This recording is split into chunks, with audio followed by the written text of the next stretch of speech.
여러분, 보통 사람들 사이의 관계는 내가 잘해주면 상대방도 나에게 잘해주고, 또 상대방이 나한테 호의를 베풀면 나도 친절과 또 관심과 사랑을 베풀고, 보통 이런 관계가 성립이 되죠. 서로 간에 오고 가는 정과 베품이 있어야 좋아하는 관계, 더 나아가 사랑하는 관계가 되는 것입니다. 만약 상대방이 나에게 상처 준 말이나 안 좋은 말과 행동을 취한다면 나 역시 상대방에게 호의적으로 대하지 않게 된 것이 보통 상식적인 사람들과의 관계입니다. 만약에 누군가가 나를 핍박하고 학대하는데 내가 그 사람을 정말 좋아하고 사랑한다, 이런 경우는 거의 없습니다. 천에 하나 만에 하나 있을까? 아니, 더 희박할 것입니다. 하지만 여러분, 이런 사랑이 완벽한 분이 계세요. 바로 예수님이고 예수님의 사랑입니다. 오늘 본문에 사울이 주의 제자들에 대하여 여전히 유혹과 살기가 등등하여 대제사장에게 가서, 여러분, 사울은 정말 교회를 핍박하고 성도들을 잡아 가두고 죽이는데 정말 앞장선, 아주 정말 잔인무도한 짓을 하는 이런 사람의 대명사였습니다. 사울에게서 어떤 성과 공로가 있는 때가 아니었어요. 그런데 이런 악한 사울에게 주님이 찾아오셔서 만나셨습니다. 이해할 수 없는 장면이에요.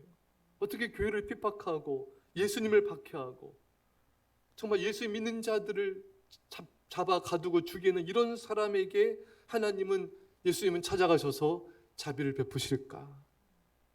그리고 또 오히려 사울을 하나님 나라의 귀한 일꾼으로 쓰실까? 사실 우리 생각으로는 잘 이해가 안 되는 부분이죠. 이해할 수 없는 사랑입니다.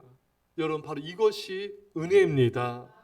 은혜란 공로가 없는 자에게 베풀어주는 하나님의 호의인 것입니다. 그리고 그 호의, 그 은혜가 여러분과 저 우리 모두에게 베풀어졌습니다.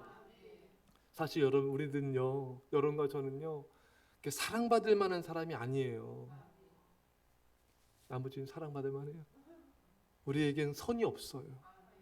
우리는 다 악과 죄악을 짓는데 도사들입니다. 성경에 의인은 없나니 하나도 없다. 이 세상에서 가장 악하고 더러운 게 인간의 마음이라 했습니다. 우리는 죄로 얼룩진 인생들이에요. 우리는 오히려 주님의 마음을 아프게 하고 정말 우상을 가까이 하는, 우상을 섬기는 그런 자들이었습니다. 그런 나 같은 죄인에게 주님이 찾아오신 걸 이해할 수 없는 사랑인 것입니다. 여러분들은 그런 고민한 적 있습니까? 저는 예전에 참 그런 고민을 참 많이 했어요. 예수님을 모르고 정말 죽어간 영혼들이 얼마나 많습니까? 그 영혼들을, 죽어간 영혼들 생각하면서 참 가슴 아파하며 기도한 때가 많이 있었습니다. 이 세상에 이렇게 죄악과 우상 숭배로 인해 지옥에 떨어진 사람들이 많은데 주님은 왜 날 선택하셔서 구원하셨을까? 그것도 영원 전부터 왜 날 사랑하셨을까?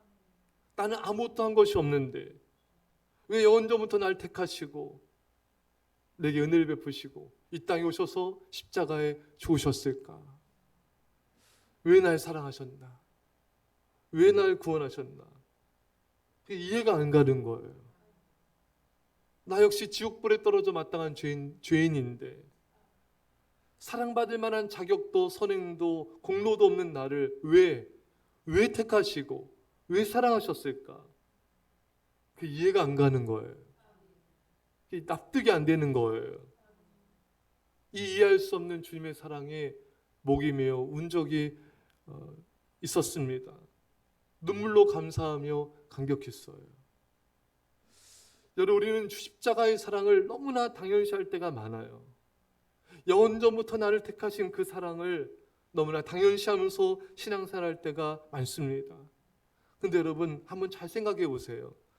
에베소 1장 4절 이하에 곧 창세전에 그리스도 안에서 우리를 택하사 우리로 사랑 안에서 그 앞에 거룩하고 흠이 없게 하시려고 그 기쁘신 뜻대로 우리를 예정하사 예수 그리스도로 말미암아 자기 아들들이 되게 하셨으니.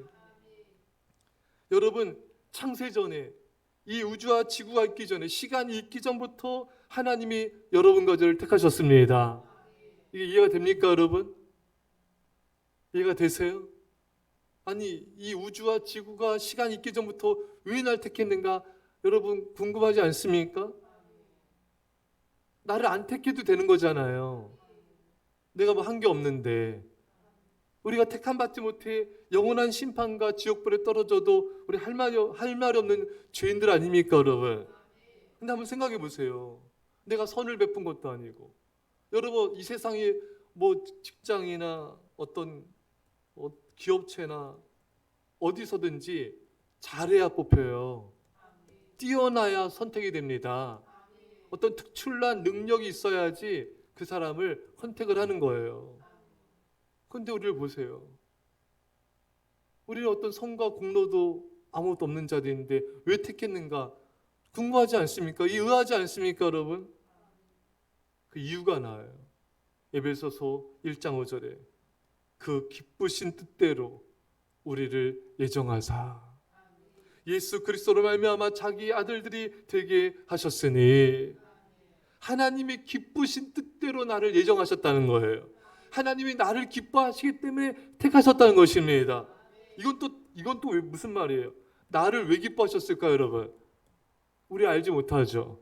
그분의 정권적인 하나님의 주권인 것입니다. 이게 놀라운 하나님의 주권과 사랑이에요. 여러분, 이 놀라운 은혜가 우리 안에 부어진 것이고 놀라운 일이 우리에게 일어난 것입니다. 상상할 수 없는 복과 은혜가 부어진 것이에요. 여러분, 이것을 당연하게 생각하지 마세요. 곰곰이 한번 생각해 보세요. 전율이 일어나게 될 거예요.